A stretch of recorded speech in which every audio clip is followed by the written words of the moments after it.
It's time for All Hands on Tech.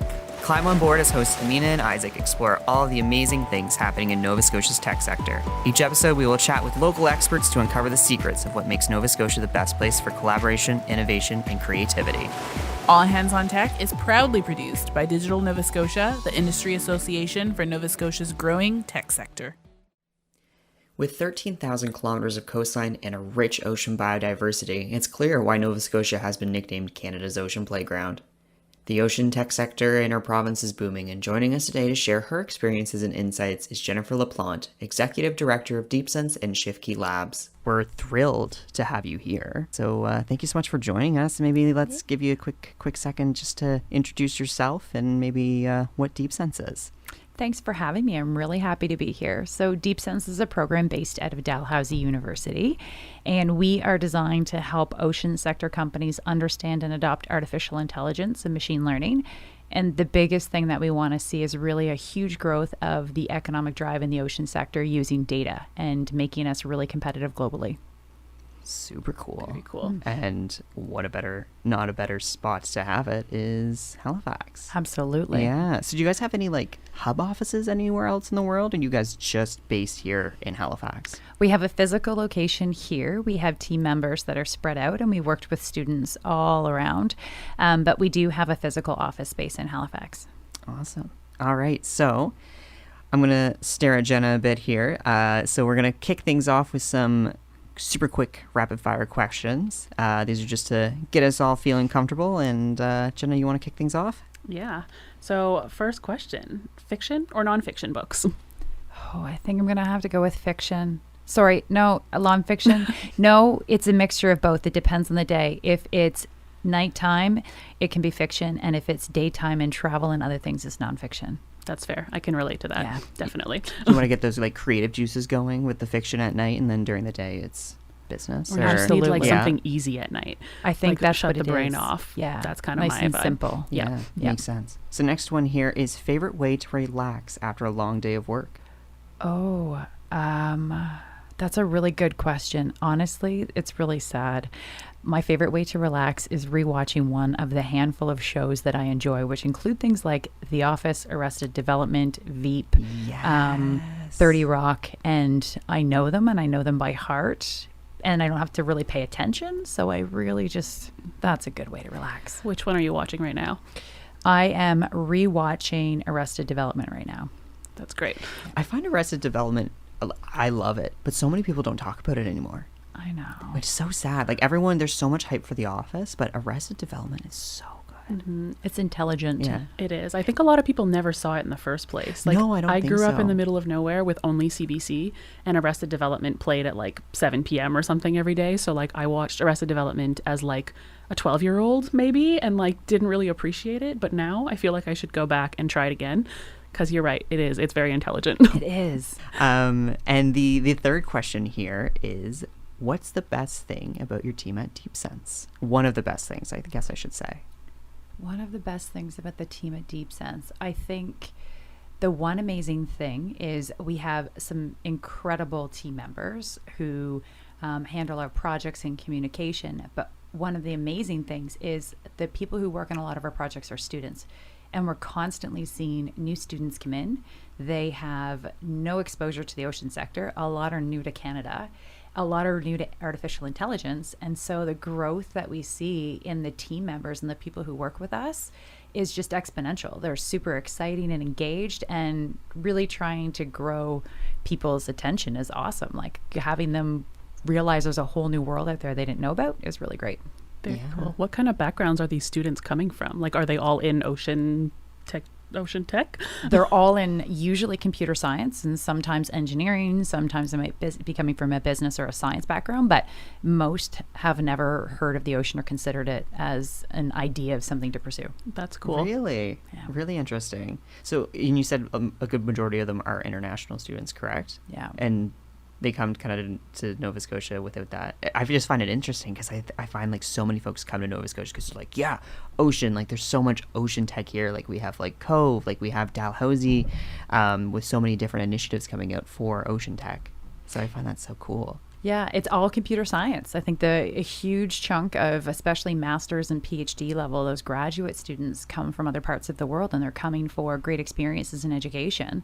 But a lot of the times they're coming from countries that either are nowhere near the ocean or maybe don't have the same emphasis and focus we do. That's a good point. Yeah. That's very interesting. I would have never thought that that was kind of where that connection was coming from. That's very cool. Yeah. So really great segue actually into our first kind of more formal question here, but tell us, very big question. So tell us about the ocean sector here in Nova Scotia. What excites you the most about working within ocean technology and data? One of the biggest things that we see in the ocean sector is there's been massive growth, especially in the past 5 years, where we have COVE, the Center for Ocean Ventures, was created and really got going and stood up in the past 5 years. You have this hub that's designed purely for new development, creation of new companies or new products, and it's all about collaboration. The addition of the federal program of the Ocean Supercluster, the Ocean Startup Project. We just have all of these organizations, including the Ocean Frontier Institute at Dalhousie, which is a multidisciplinary academic program as well, that there's just this massive focus. And the incredible thing is people talk to each other, they work together, they are engaged, and we have such a solid reputation globally across all of these different groups that we're seen as real leaders. And so I think, the ongoing effort and awareness of those outside the ocean sector, realizing how well regarded we are and how much potential we are here locally is just, it's incredible. And every day somebody new will learn a little bit more and say, oh, I had no idea this existed here in Halifax. This is fantastic. Yeah. And I out of pure curiosity, kind of with your experience, do you think there's something that Nova Scotia is doing differently to market itself compared to like British Columbia and places like that to help attract those types of talent and I'll call them ventures or initiatives? I don't know necessarily if it's the way we're marketing. I think it's the way we operate. And one thing that I constantly hear is people are friendly. And I am not from Nova Scotia originally. I moved here. And I think there is inherently something about the personality of people. And when they move here, they adopt that personality of being really welcoming and supportive. And I don't think that exists in other locations where people are going out of their way to help you, proactively help you. And even, people who have a company and they have a competitor, they'll still be really friendly with them, have conversations with them, go on panel discussions, work on collaboration projects. So I find there's a real drive to help each other so that we're all successful. It's not really a competitive spirit. That's really cool. That kind of speaks to, a little bit unrelated, but that kind of speaks to not only Nova Scotia, but like human nature. Like you said, that when people come here, they adapt to the kinder way of being and kind of that Nova Scotia spirit. That's a really nice way to kind of think of why people come here and why they want to stay here. Absolutely. And I think, going back to the students that we see, and immigration is so important to us as a province and just Canada in general, but our region here. And, I think making people feel at home and welcomed is really important because we want to be very successful. We need to thrive as a province. And the only way we're going to do that is by encouraging more people to move here and stay here. Absolutely. Yeah. And if we're creating such a friendly, welcoming environment for people and also with gorgeous oceans and easy access to oceans, heck, why not? It's kind of a easy sell. Yeah, and we'll only benefit by attracting that diversity. Yeah. So next question, how is DeepSense trying to make a smarter ocean economy, and what does a smart ocean economy look like? The way we're trying to help the smarter ocean economy is really first education. Artificial intelligence isn't exactly new, but a lot of organizations simply just haven't pursued it. And that's due to, maybe they haven't had historically the data or the capacity internally to go and create some kind of really interesting solution that might optimize their business or make it faster or better or more efficient. And so we're really trying to first educate and then enable companies. So, you might have a company that has 50 employees. They don't necessarily have the skill set internally to try to build out an AI. So that's where we come in and we bring in students, and it's kind of trying to say, let's take that R&D off your side of the desk. Let's put a student or a couple or a handful and some of our knowledge and our skills to work to help you figure out, is this even worth you pursuing? Could you create something? And if a company can create something that maybe differentiates themselves as a new product or service they could eventually sell and generate new revenue, or make themselves a little bit faster or better, this is a huge win. And it goes really conversation by conversation. I've had conversations with people all across the world, essentially, regardless of sector. And trying to grow digital adoption, as I'm sure you see regularly. It's a challenge no matter where people are. So it's just conversation by conversation that fits within their company. And then when it comes to ocean sector, I think the biggest thing is we're looking at a handful of really important pieces. One is renewable energy. Renewable energy is huge for us. We look at tidal, we look at offshore wind, retirement eventually of oil and gas that's offshore. All of these really require massive pieces of information so that regulators and governments can make decisions, so that things can operate efficiently and effectively. We're also really concerned about things like resources. Finding someone to work on a certain job that might have higher risk or be less attractive becomes really complex. Are there ways that we can automate things so that we can move faster with creating these new types of renewable energy? Other areas where we're making a smarter ocean are around aquaculture. So 3 billion people in the world get their protein from the ocean. How do we make sure we're doing this in a sustainable way? How do we make sure that when we're growing fish in a fish pen offshore, or we're capturing maybe wild caught species, that we're actually really monitoring them in a good way so that we're not over sourcing or taking too much from the ocean? Some of the other pieces that are really important for the smarter ocean are things around carbon. And so the ocean is a huge ocean sink. 50% of the ocean, or the carbon that's created, goes back into the ocean and hopefully goes deep in the ocean, stays there for thousands of years. We don't have enough information around some of that. And so now that technology is advanced, that we can collect even more data, store it for longer periods of time, batteries allow us to have sensors go for longer, we're collecting more data. Well, that's making it a little more complicated. So how can we use things like AI and machine learning to help us analyze that and discover things that previously probably aren't easy for a person to analyze because the data is just so robust and there's so much of it.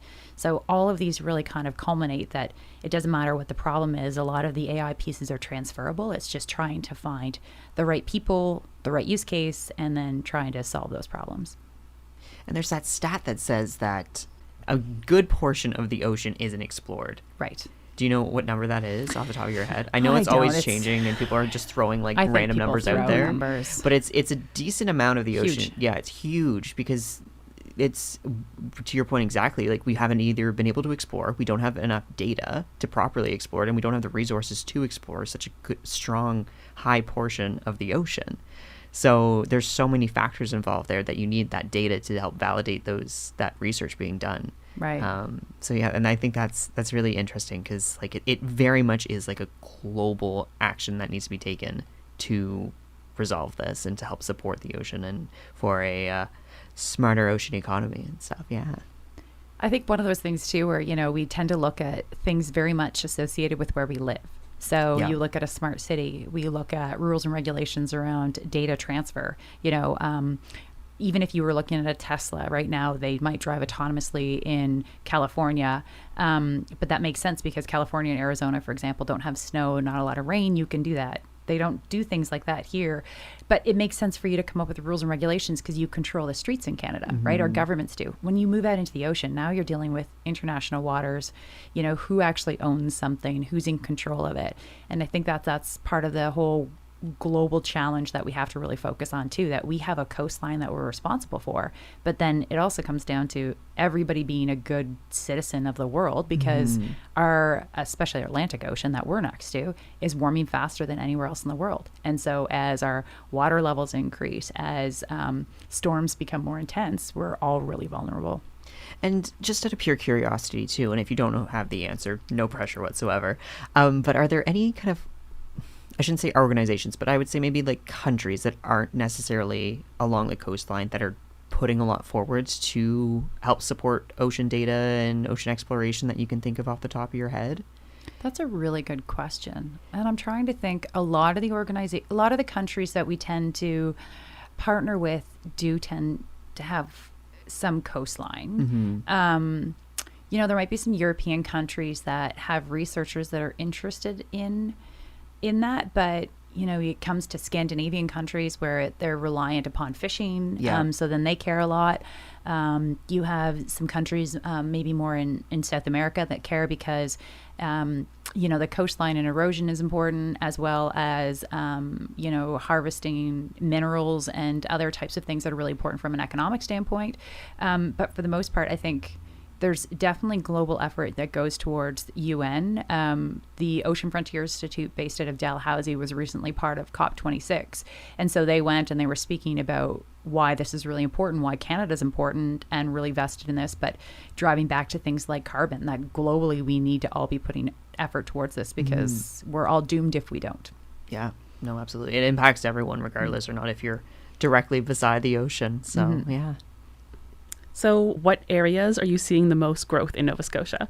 We have other arms and branches through things like Ignite that are outside of Halifax that are great representation of the innovation that can come out of smaller communities. Absolutely. And so I think there's been super partnerships that have happened where there's really good sharing with the folks at Ignite. And our office is based out of the pier at the Port of Halifax, and Ignite shares offices there. So we regularly see companies that are based out of Yarmouth, Nova Scotia, for example, that come and spend some time in our space.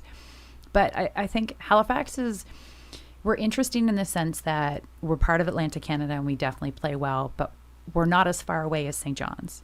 And we're in a different location than St. John. And unlike PEI, getting to Charlottetown can be tricky. So I think we have this real attraction. It's kind of the same concept that, when those who are trying to do economic development globally for Halifax talk about we're a direct flight sometimes, depending on what's happening.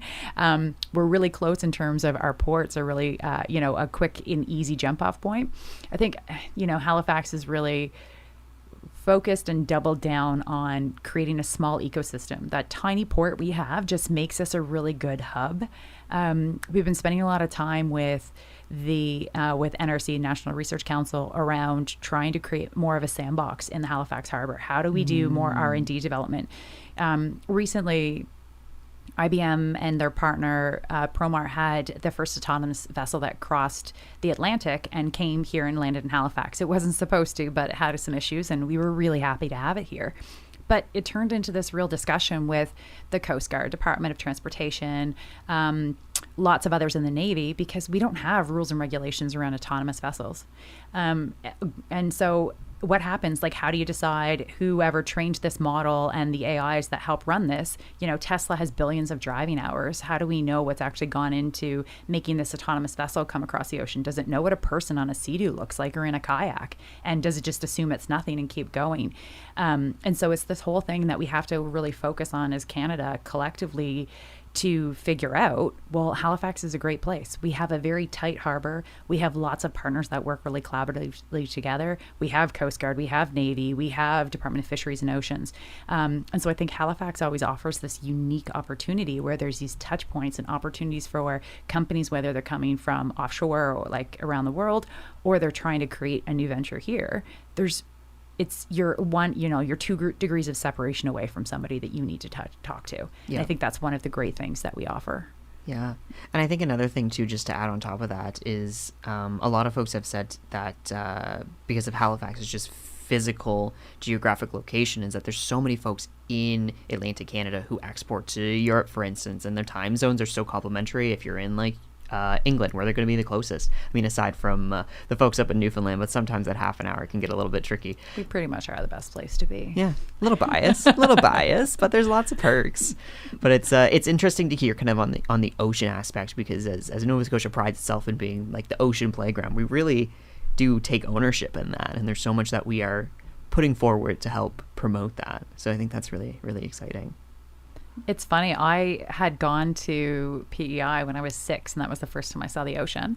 And then I came to Halifax when I was around 20 for the first real time as an university. And I think I was only in Halifax for a day. It was like this basketball tournament, and just was watching a basketball game. But that was my first exposure. And I remember that I was seeing the license plates while I was in Quebec during my undergrad of the ocean playground and thinking, what does that even mean? And now I get it. Now, it makes complete sense. And living near the coast, I can't imagine living anywhere else. Yeah, you live and play in that playground every day. Absolutely. And just out of curiosity too as well, where are you from originally? I'm from a small town called Smiths Falls, Ontario. Okay. And why oceans? Like, what kind of inspired you to go into oceans?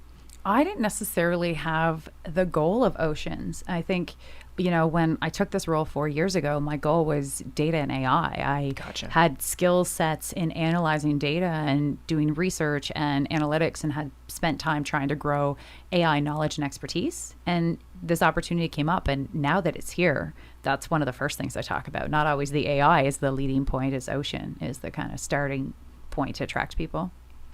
So tell us what's kind of coming up next for DeepSense. Well, there's a couple big things for us at DeepSense.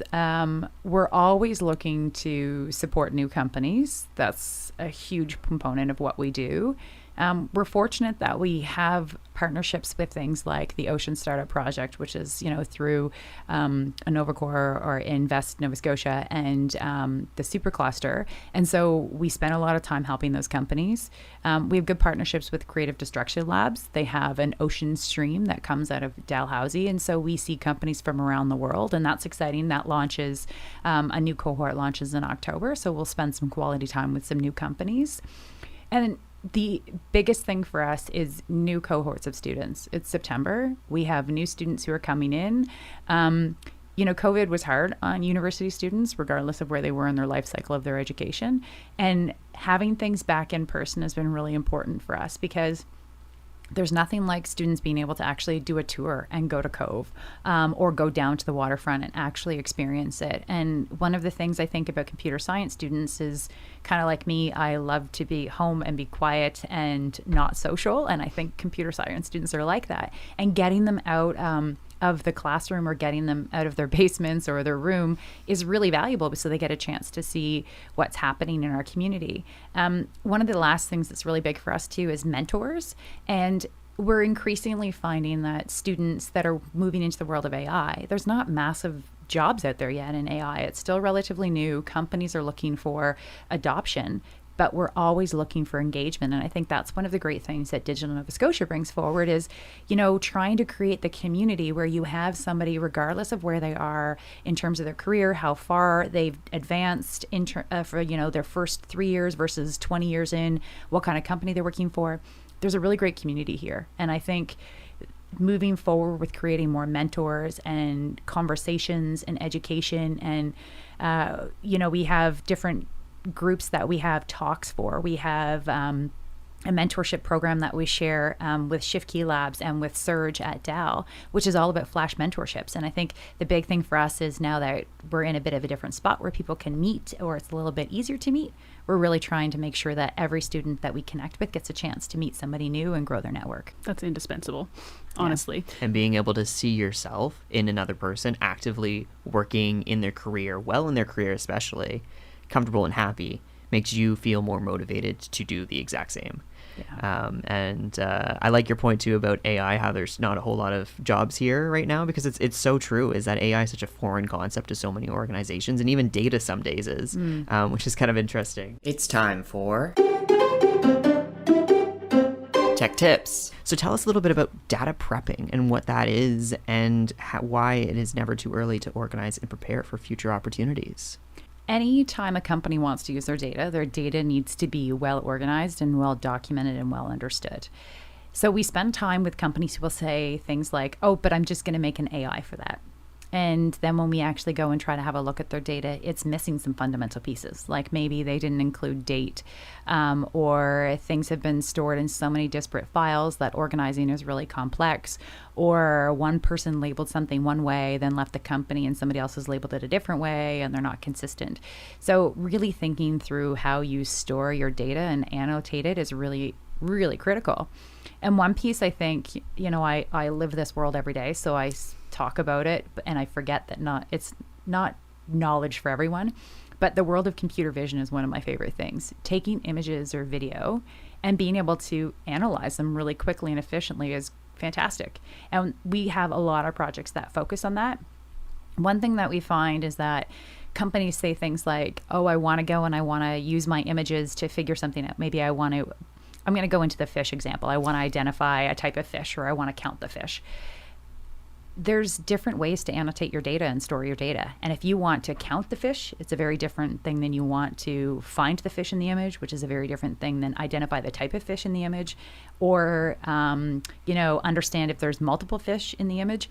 And all of those, you have to label your data differently. And so we'll often go and meet with a company and they'll say, okay, but I want to just go and create some kind of an AI to find the fish or do something with the fish. And then when you drill down further down, they've only labeled data for one of those things, not all of those things.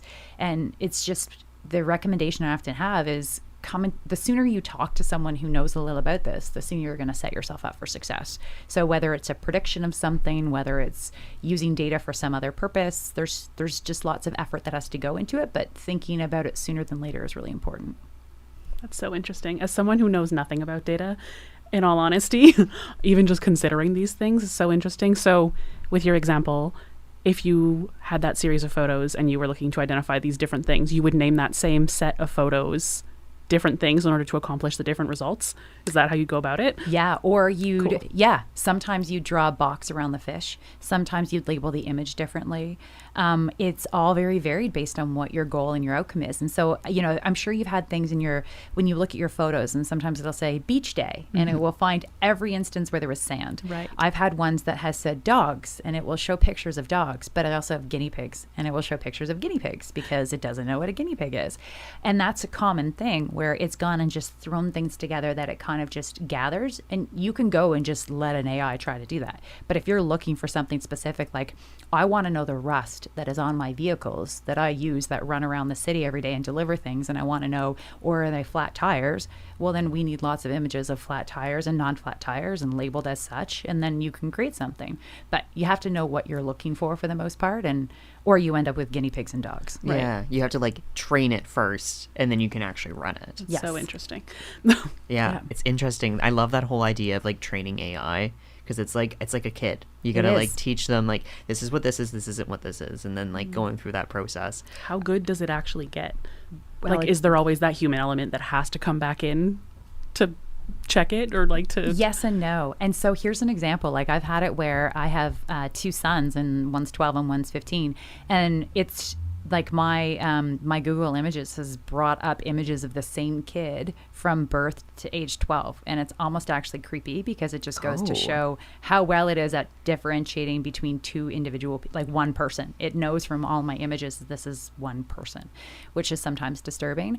But sometimes there's good enough. And so if it's depending on what you're looking for, and I think it comes down to the definition, I'm going to use rust or corrosion. So let's say, let's say we went and we built a company for offshore wind. And so we wanted to inspect our wind turbines, and we used a drone, and we wanted to see, is there any image or is there any issue here? So maybe we're looking for corrosion. Well, my definition of corrosion could be different than your definition of corrosion. And so sometimes too, that ends up happening with labeling data. And so maybe you get to the point that your model maybe is good enough for my definition, but maybe not for your definition of corrosion. Right. And is there a level of accepted error, and I don't know if I should say the world of data, for folks like yourself? Is it a margin of 2% error, 1% error, or is the goal just zero, no errors ever? There's always going to be error, yeah, because it's a machine. But I think it comes down to one of my favorite topics is bias in data.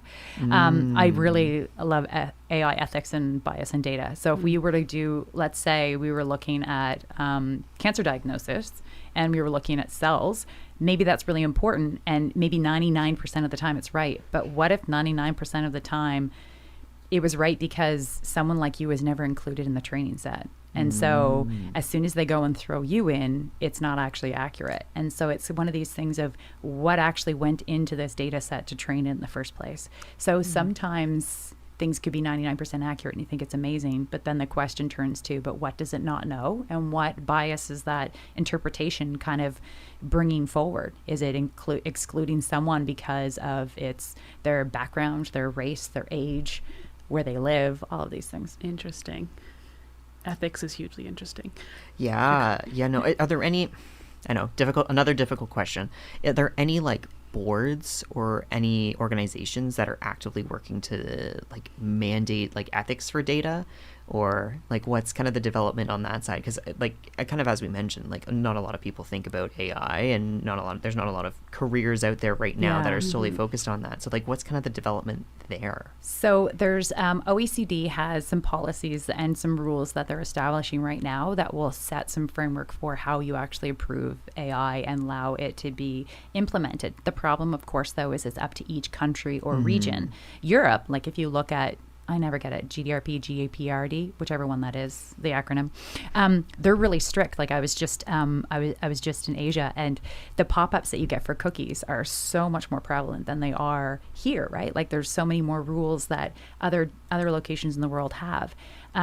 So it's really going to be up to different jurisdictions to follow these established rules. In Canada right now, we don't really have anything, and in the States, we're not expected to have anything for a while either.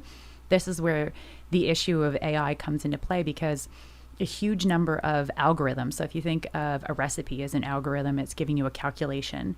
You're going to train that based on your data. That makes a model, and that's your model. And so sure, it was trained off of something originally someone else created, but you've gone and retrained it and you're using it for your purpose. And that's where it's really valuable for a company. Sometimes those original algorithms and early models are built off of data from other people. So if Facebook was the first one that went and created this model and trained it, the question turns to, is there some kind of inherent bias that I don't know about? And so this is where the world of AI will get really interesting as it relates to public facing things, because if you start suddenly have certain jurisdictions that require some rule, what's going to happen and how do you actually employ that here? And could that actually be important for ocean? So if I'm identifying fish on an offshore fish pen and making sure that the salmon is the right size, is there an ethical play here? And so it's going to be really interesting to see where ethics come into play. For sure, the promotion of your next TikTok video is important, especially if it's a young child that's watching. But is it as important when you're trying to predict this is a salmon and this is a trout? And it'll be an interesting play in the next little bit. Yeah. And there's a lot of, I'm just thinking of like the fish in the sea, like in Australia, and there's so many different types, and that some of them look kind of similar. So it'll be interesting to see how kind of we use data to create those discrepancies, and then like how actually correct are those discrepancies. Like, you know, like that is such an interesting topic, and it's probably an episode. We totally have a separate ethics podcast. I know. Yeah. Yeah. Yeah. Interesting. Not to mention, we were discussing kind of like the endless possibilities that are still there in the ocean. And if you're training your data set, I'm using words I don't understand how to use, but you're teaching me things. If you're training your data set to recognize salmon XYZ, and then what would it do with an unknown species that it mistook for something that already exists? Like maybe we're missing things that we've already seen that it doesn't pick up. For sure. You know? Yeah, and a lot of times it just skips over things. Like I always go back to like Tesla and autopilot as the example, where there's been examples of Tesla driving into things. So Tesla's driven into ambulances parked on the side of the highway. A guy died because he was watching Netflix in 2019 in his car on autopilot. But that's because the Tesla models had never anticipated or been exposed to an ambulance parked on the side of a highway. And so it's the same kind of concept. If you don't know something's there, you don't know it's there, so you ignore it because you think it's just part of the background. And exactly that. If you're looking for certain types of species of fish and other ones float by, you might just think it's just regular water or something that's irrelevant. Interesting. Yeah. Last question. Yeah. So story time. So what is the coolest thing that you've learned about the ocean? Big question. Okay. The coolest thing. Well, I'll be honest. There's one of my team members, Lucia, has an ocean background and constantly shares these lessons learned about the ocean and random facts about the ocean. And I think the most interesting thing are these random species of things underwater that exist and you don't understand how they were created. And I think that's what's mind-blowing. There's these, there's the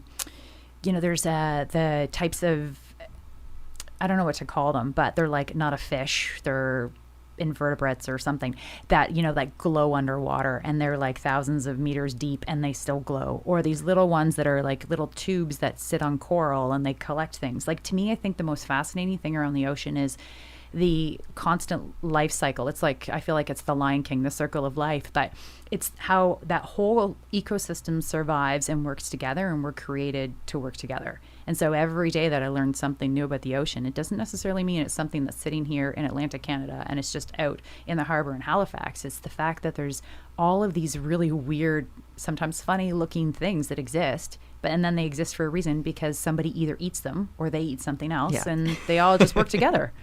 It's fascinating. Yeah. And it's crazy too. So like, I'm a little bit of like an aquarium fish fanatic. I've owned like saltwater and freshwater aquariums. A little fun fact about me.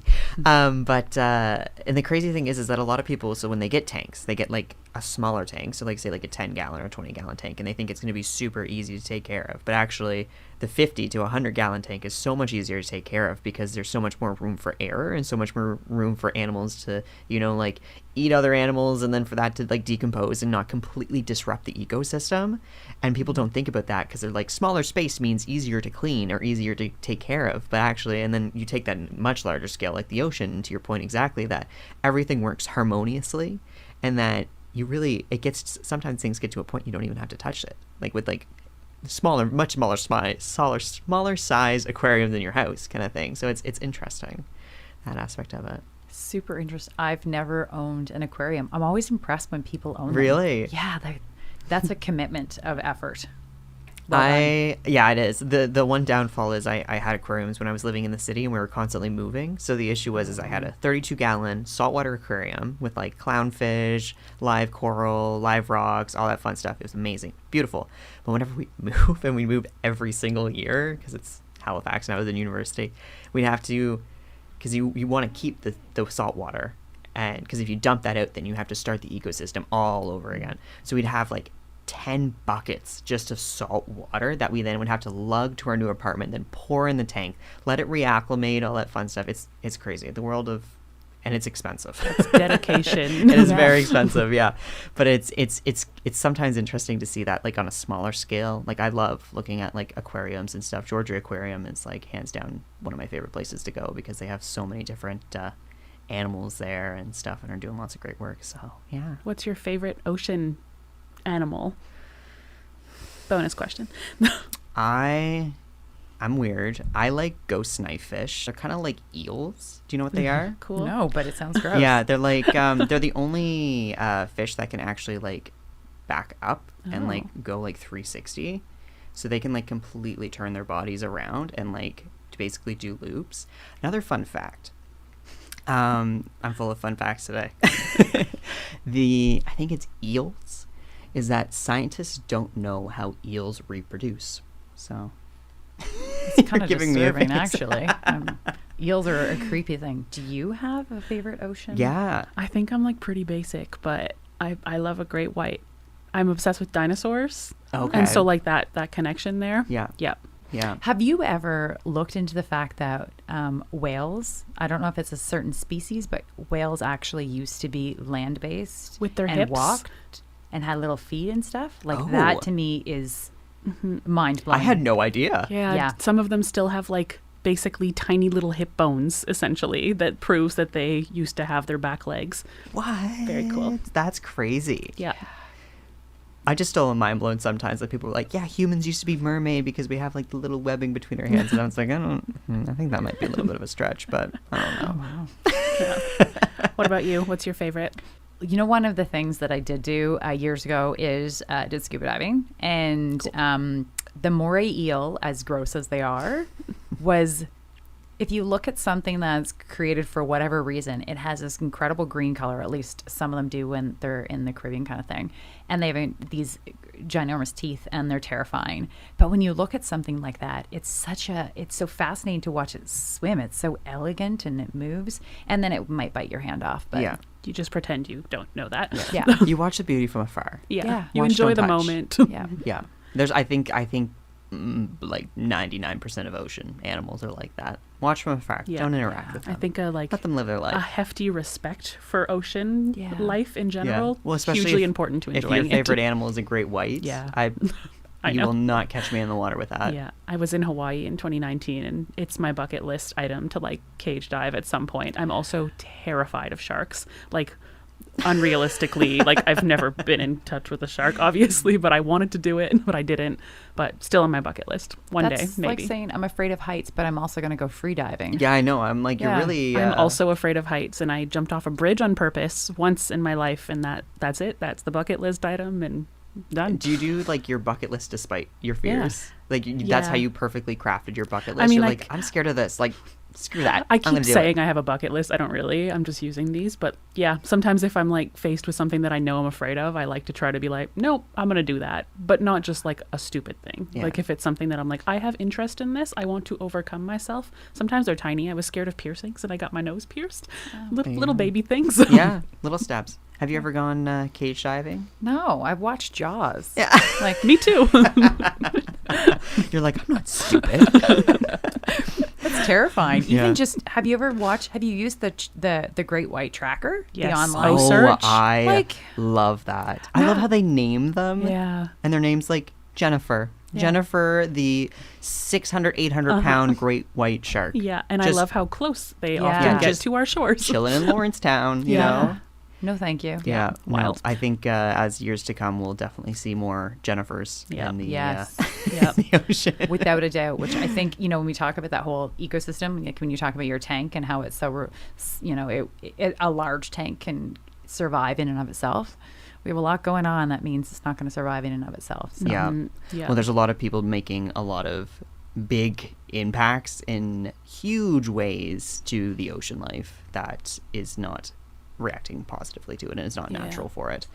I'm Doesn't give it enough room of error, I'll say. Yeah. I'm surprised there's not more funding and research, honestly, in ocean tech because it has huge potential and huge implications. I'm surprised there's not more people, even countries that are not directly impacted by having a coastline, that are not more into that. I'm surprised, actually. Well, I do think, back to our ocean tech conversation, I do think that there is significant opportunity and significant investment that's happening globally. So there are lots of companies who are really driving that home. I mean, there's a whole group right now from Co that are all in Germany this week, all around ocean tech. So it's part of it too is governments change, their attention changes. We've had some years in the past where our federal government hasn't cared as much about science and research. So I think it's just kind of having that evolution, but then technology changes. So now all of a sudden we're having such great potential to do even more, which keep throwing some money and smart brains at it and we'll learn. Yeah, exactly. Yeah. And do you find that sometimes the conversation about like the impact of like climate change on the oceans often kind of gets pushed down compared to just like general greenhouse gases and Yeah. stuff? Like all of it just kind of gets put in this one big box. Like, let's talk about climate change, but there's actually like I'm counting on my fingers here, but there's like so many factors involved in that like ocean sometimes I find just kind of gets like cast to the side. Yeah, and ocean isn't necessarily a contributor. Like I think I'm a really big cyclist and a walker, and I think it's the same thing that drives me crazy. Where, the latest budget that we had federally that came out focused on electric vehicles. Where, if we actually had more people cycling and taking public transit, we'd be seeing a lot greater improvement on any of our emissions. So I think sometimes it's taking the more sexy topic and trying to go with it. From an ocean standpoint, there is a huge effort that's going towards electrification of vessels, but it's still a long way to go. If somebody has there's like 30 million pleasure craft in the world. So if somebody has a boat, I think there's 15,000 in Nova Scotia or something like that. If you have a boat, are you going to go and replace your boat because all of a sudden you want to electrify it or because you're told to? Like, I think we have a long life cycle that it's going to take for us to get to that point. But there, I think the ocean really is, can we capture more carbon? Can we use it more sustainably for food production? And can we move goods faster? One of the other numbers that we didn't chat about, which is, the 80 to 90% of everything that you essentially touch has traveled across the ocean because it was manufactured somewhere else. Well, how do we continue to make that more effective and efficient? How do we move things so there's less impact to the environment? One of the reasons they think that most whales become beached is because there was loud noises underwater. They got scared and they quickly went to the surface and they got the bends and they died. And so it's all around noise pollution and how much is that noise pollution impacting underwater. And all of these things are just pieces that we have to start putting, we're still putting the puzzles together and trying to figure out how we can make some better change to make our ocean a little happier. Yeah, and in the grand scheme of things, when we look at the world, there's more ocean than there is land. Yeah. So we need to start kind of refocusing. Just because we're not living, obviously, in the water, doesn't mean we shouldn't care about it. Yeah. So, yeah, I think that's a great note to end on. Kind of sad, but I think it's still an important kind of takeaway message. But we appreciate you immensely coming out today and talking to us and sharing all the amazing things happening over at DeepSense and all of the great insights you have on our growing ocean sector. Thanks. And the ocean is important. So it's not a sad note. It's that True. we have an amazing asset that's sitting here that we need to support and enable and protect. And we have great minds that are working towards doing all of that. Yeah. So thank you for having me. It was great to chat with you. Thanks for tuning in to All Hands on Tech. Interested in learning more? Visit us on our website at www.digitalnovascotia.com. We'll see you next time. This Has been a Podstarter production.